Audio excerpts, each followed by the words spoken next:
Le nez dans le guidon, on pourrait se croire en Provence. Mais à chaque virage ou presque, un temple bouddhiste nous rappelle qu'on est bien en Thaïlande. Ah, les routes, elles sont un peu pourries quand même. Daniel et Monique, qu'on avait rencontrés hier dans leur piscine, sont devenus de vrais sportifs depuis qu'ils se sont installés à Phuket. Vas-y, roule. Cela fait 3 ans maintenant qu'ils ont changé de vie.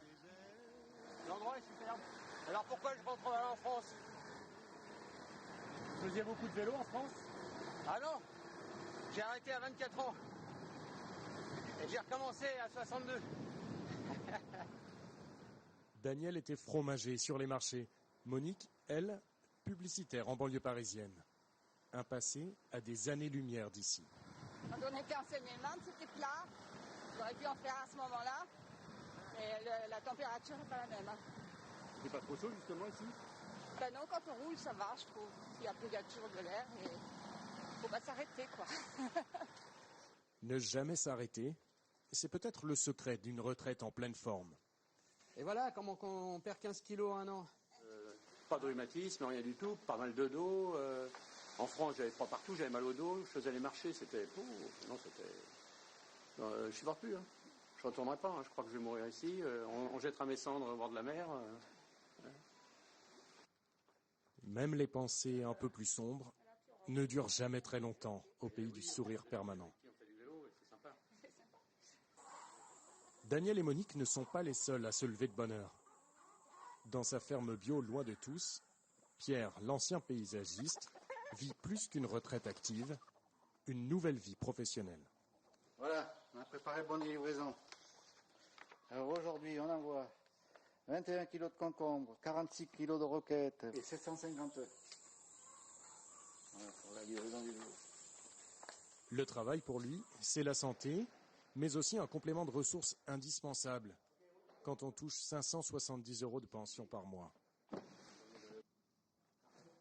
Mais si Pierre travaille d'arrache-pied tous les jours, c'est surtout pour financer la construction de la maison de ses rêves, qu'il nous dévoilera plus tard. Jacques et Claudine, eux, nos nouveaux arrivants, en sont encore aux visites virtuelles. Alors là, sur ce site, on voit même les fondations. C'est super. Ils ont loué ce petit appartement à Hua Hin en attendant de se décider pour de bon. Voilà, cette maison-là, mais elle va être implantée différemment. Avant de sauter le pas et de s'installer à 10 000 km de la France, il y a un domaine qui inquiète nos retraités, c'est la santé. Alors Jacques et Claudine ont pris rendez-vous dans un des meilleurs hôpitaux de la ville.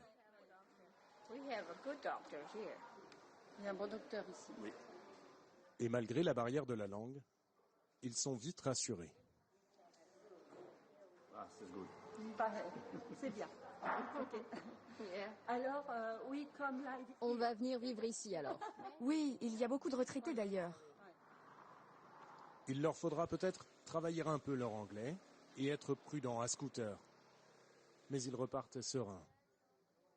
La Thaïlande a bonne réputation pour les soins médicaux. Elle sait même réparer les cœurs brisés.